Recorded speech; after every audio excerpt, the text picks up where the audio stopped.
한 아이가 있었어요. 근데 이 아이가 얼마나 건강했냐면 예전에는 그런 일이 있었죠. 분유회사에서 우량화 선발 대회를 열었습니다. 우량화 선발 대회. 여기에 이렇게 선발대회에 나갈 정도로 한 아이가 건강했습니다. 그런데 갑자기 이 아이가 아프기 시작하는 거예요. 끔찍하게 아픕니다. 뭐 장염이나 뭐 감기 이 정도가 아니라 열이요 40도에서 떨어지질 않아요. 40도 이상이에요.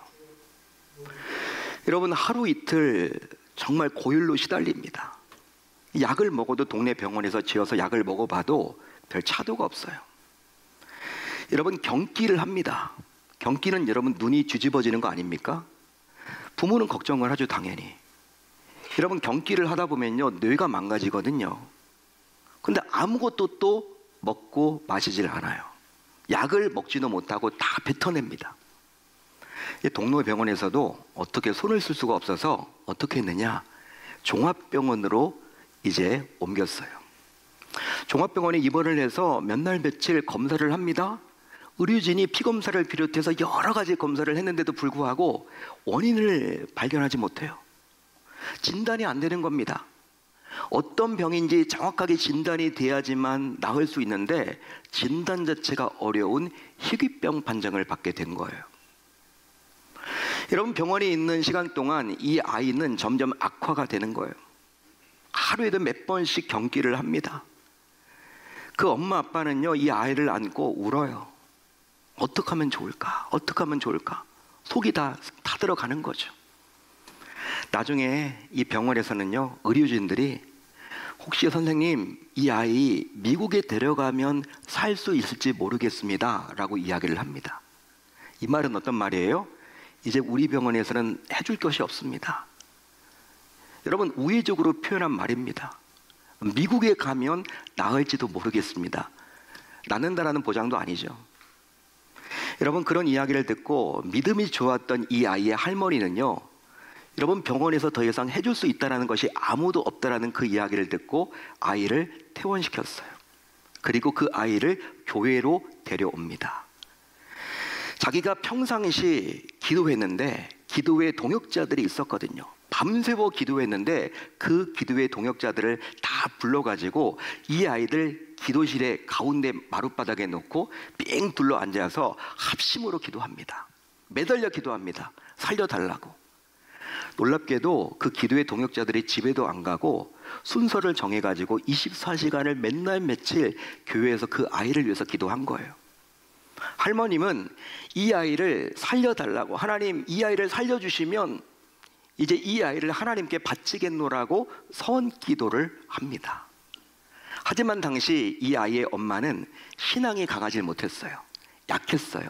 자, 그러다 보니까 어떤 일이 벌어졌느냐, 시어머니가 무서워서 이 아이를 교회에 데리고 와서 이렇게 마룻바닥에 누워놓고 기도는 하고는 있지만 눈을 뜨면서 이 아이가 죽었는지 살았는지 살펴볼 수밖에 없는 거죠. 그게 여러분 엄마의 마음이겠죠. 왜? 신앙이 없기 때문에, 아직 약하기 때문에. 여러분, 그런데요 몇 날 며칠 그 아이를 위해서 그렇게 기도를 했는데 놀랍게도 조금의 회복 조짐이 일어나게 되었어요.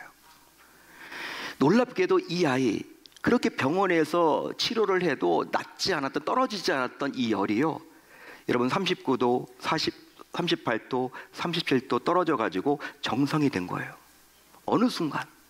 그리고 나서 이 아이가 그동안 약도 다 뱉어냈는데 물도 마시고요 이제 먹을 것을 찾기 시작합니다. 아이의 부모는요 너무나 여러분 기적이 일어난 것처럼 느껴져서 너무나 좋아서 이 아이를 어디에 데려갔냐면 그 종합병원에 데려갔어요. 그리고 의료진들에게 보이면서 검사를 해달라고 이야기를 합니다. 의료진들도 깜짝 놀라서 피검사를 비롯해서 동일한 검사를 했는데 놀랍게도 모든 수치가 정상으로 돌아왔습니다. 할렐루야, 할렐루야. 기적이 일어난 것이죠. 의료진들은요 야, 이게 어떻게 된 일이냐고, 분명히 죽을 것만 같았던 이 아이가 어떻게 살아 돌아왔냐고, 그동안 무슨 일이 있었냐라고 의문을 제기하면서 이것은 기적이라고, 기적으로밖에 설명이 안 되는 거라고, 의학적으로는 불가능한 일이 지금 일어났다라고 고백하기에 이르렀습니다. 여러분, 이 아이가 과연 누구일까요? 이 아이가 과연 누구입니까? 이 강단에서 말씀을 전하고 있는 김도경 목사입니다. 저의 이야기예요. 여러분, 신기하지 않습니까? 신기하지 않아요? 지금 생각해 보면요, 급성 백혈병과 같은 일이 저에게 벌어진 거예요. 70년대 초반에 병원에서 알 수가 없는 거죠. 그때 미국을 어떻게 갑니까? 미국 가면 살 수 있을지도 모르겠다. 불가능한 요구를 했던 거예요. 저는 여러분 확신을 합니다. 뭘 확신을 하냐면 바로 저는 할머니를 포함하여 합심으로 간절히 중보기도를 했던 당시 성도들의 간절한 기도에 우리 하나님께서 응답을 해주셨다라고 확신합니다. 저는요, 이 믿음을요, 신앙을요, 그냥 성경을 통해서 우리가 알지만 그냥 단순히 목사 안수를 받아서 라이센스를 따서 목회하고 있지 않아요. 성경에 나와 있는 이 내용이 지금 동일하게 역사하고 일어납니다. 왜? 시대는 변했지만 하나님의 말씀이기 때문에. 저는 그런 확신을 가지고 지금도 말씀을 전하고 있어요. 이처럼 하나님께서는 다급할 때 부르짖는 자의 음성을 외면치 하시고 반드시 들어주십니다. 할렐루야, 할렐루야. 여러분, 기도는 이렇게 좋은 거예요. 기도는 이처럼 좋은 겁니다. 언제 어디서든지 다급할 때 하나님, 어찌하면 좋겠습니까?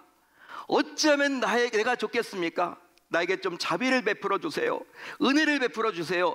저를 도와주세요. 라고 하시면 하나님께서 그 기도에 응답을 해주신다는 거예요. 이제 오늘 말씀 안으로 들어가 보면 아주 다급하게 부르짖는 한 사람이 보여요. 아주 다급하게 부르짖는 한 사람이 보입니다. 누구입니까? 부자입니다. 오늘 말씀에 나와 있죠. 그는 모든 힘을 다해서 열정적으로 부르짖고 있습니다. 여러분들은 왜 그런 그가 그리 힘껏 부르짖었는지에 대해서 궁금하지 않으세요? 아마도 여러분들이 그가 왜 그리 부르짖고 있었는지를 알게 되면요, 어쩌면 웃을지도 모르겠어요. 어쩌면 웃을지도 모르겠습니다. 실제 그는 어떤 거창한 명예나 권력이나 돈이나 학위나 자녀나 건강을 달라고 부르짖었던 것이 아니에요. 오히려 그는 심한 갈증으로 고통스러운 나머지 나사로의 손가락 끝에 물 한 방울을 찍어서 자신의 혀를 시원케 해달라는 요구를 가지고 힘껏 부르짖었습니다. 물 한 방울 찍어서 나의 혀를 좀 시원케 해달라, 이거 요구한 거예요. 자, 오늘 말씀 24절을 볼까요? 우리 한번 같이 읽어봅니다. 24절 시작.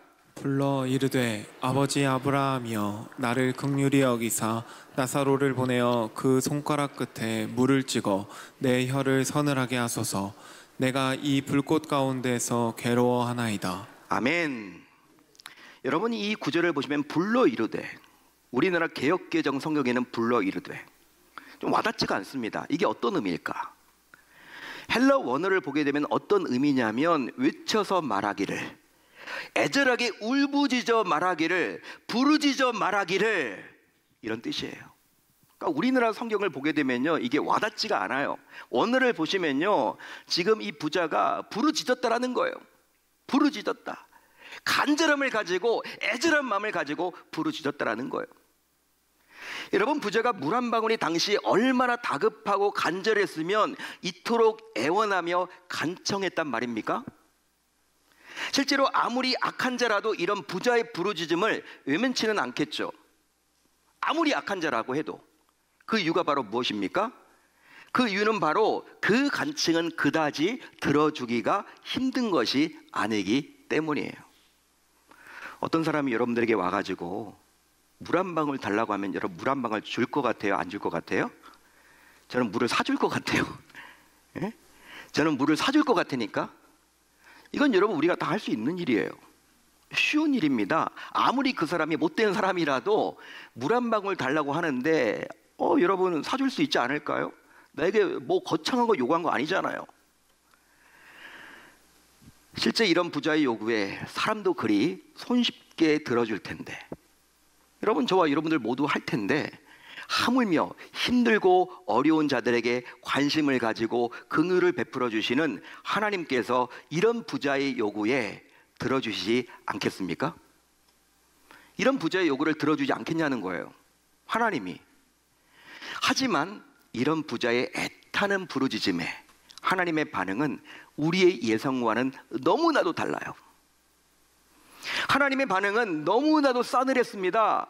더욱이 하나님께서는 이 부자의 요구를 단칼에 거절해 버리셨어요. 단칼에 거절해 버리십니다.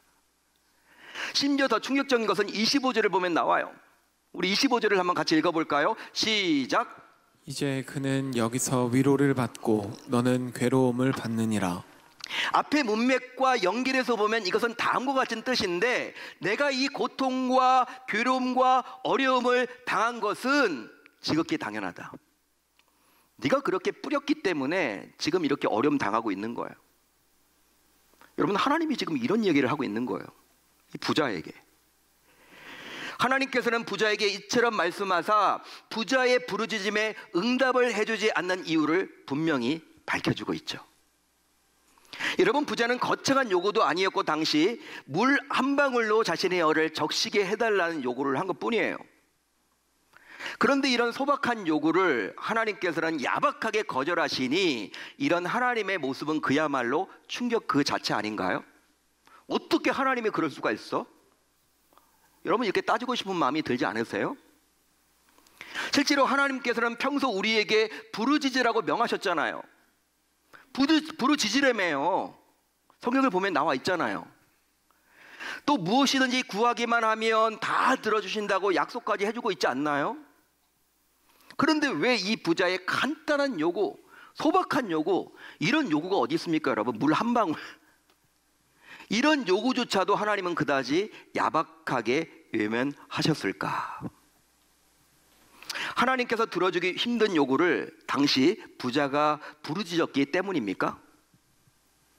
즉 부자가 분수에 맞지 않게 지나친 것을 요구했기 때문일까요? 그게 아니죠, 여러분. 그렇지 않죠.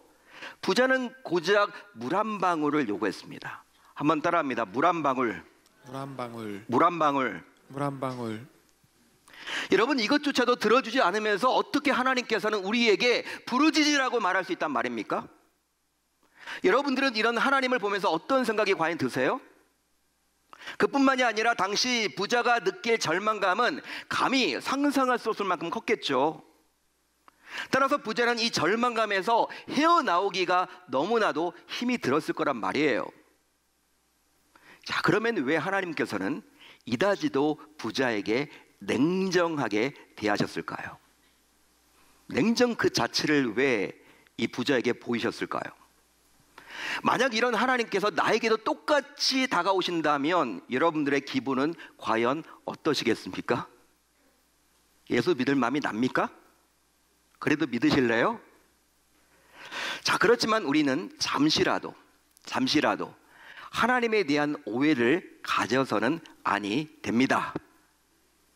바로 하나님께서 이 부자를 이렇게 대하실 수밖에 없었던 명백한 이유가 있다라는 사실을 우리 모두 기억해야만 할 줄로 믿습니다.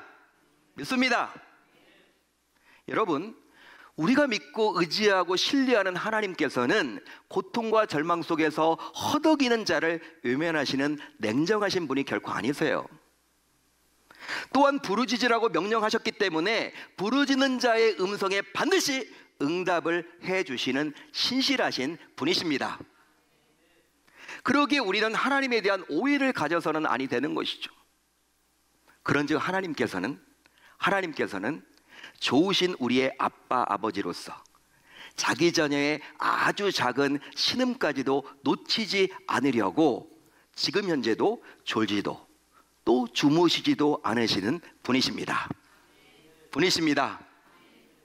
자, 그렇다면 무슨 이유 때문에 하나님께서는 부자의 부르짖음을 외면하셨을까요? 여러분, 무슨 이유 때문에 그런 거죠? 우선 부르짖는 장소가 잘못되었기 때문이에요. 부르짖는 장소가 잘못되었기 때문입니다. 지금 부자는 어디에서 부르짖고 있어요? 어디에서 부르짖고 있습니까? 집에서 음부라고 나와 있죠, 성경에. 지옥에서 지금 부르짖고 있어요. 그래서 하나님께서 외면하셨던 거예요. 실제로 지옥은 부르짖는 장소도 또 응답받을 수 있는 곳도 결코 아닙니다. 할렐루야, 할렐루야. 여러분 잘 들어보십시오. 지옥은 부르짖는 장소도 또 응답을 받을 수 있는 곳도 결코 아니라는 거예요. 그러기 지옥은 물 한 방울이 아니라 설령 그보다 못한 것이라도 받을 수 없습니다. 물 한 방울이 아니라 반 방울도 받지 못하는 곳이 어디다? 지옥이에요. 따라서 하나님께서는 부자의 고통을 외면한 것인가 아니라 지옥이라는 형벌의 장소를 냉정하게 외면하신 것뿐이에요. 부자의 고통을 외면하신 것이 아니라 부자가 가 있는 그 지옥의 형벌을 철저하게 외면하신 것이죠. 그런즉 이제 우리는 이런 사실을 놓쳐서는 아니 될 줄로 믿습니다. 믿습니다. 실제로 지옥은 물 한 방울의 자비도 없는 곳입니다. 지옥은 아주 작은 긍휼조차도 기대할 수 없는 곳이에요. 지옥은 그 어떤 부르짖음도 외면당하는 곳입니다. 다음으로 부르짖는 사람의 신분에 문제가 있었기 때문이에요. 부르짖는 사람의 신분에 문제가 있었기 때문입니다. 지금 부르짖고 있는 자가 누구예요? 누구입니까? 부자죠. 부자입니다. 자, 그러면 그는 이 땅에서 어떻게 살았을까요? 오늘 말씀에서 여러분 우리가 볼 수 있죠. 어떻게 살았습니까? 이 땅에 살면서 자신의 부유함만 믿고 세상 향락에 빠져서 매일매일의 삶을 살았죠. 즉 그는 이 세상에서 날마다 호합 파티를 즐기며 분주하게 살았습니다. 뭐가 그렇게 바쁜지. 그래서인지 그는 예수님을 거부하고 외면했죠. 물론 그 역시 예수님에 관한 복음을 충분히 들었을 것입니다. 그 이유는 바로 그에게도 예수님을 전하는 선지자들이 있었기 때문이죠. 당대의 선지자들이 있었단 말이에요. 마치 우리 교회가 매년 행복나눔 축제를 여겨서 복음 전체를 베풀듯이 당시에도 그 부자 근처에도 선지자들이 많았기 때문에 충분히 복음을 들었습니다. 하지만 안타깝게도 그는 예수님을 영접해서 하나님의 자녀가 된 일에 관심 그 자체가 없었죠. 오로지 그의 관심은 무엇이었습니까? 배불리 먹고 마시며 호화롭게 즐기는 일뿐이에요.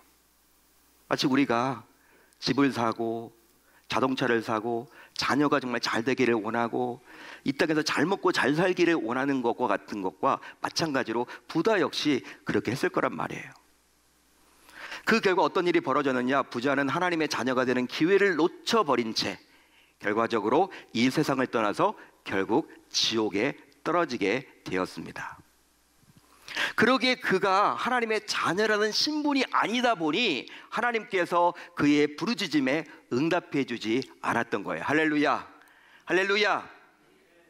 그런즉 이제 하나님께서는 오직 예수 그리스도의 핏값으로 구원받은 자기 자녀들의 부르짖음에만 응답해 주심을 우리 모두 기억할 수 있어야 할 줄로 믿습니다. 믿습니다.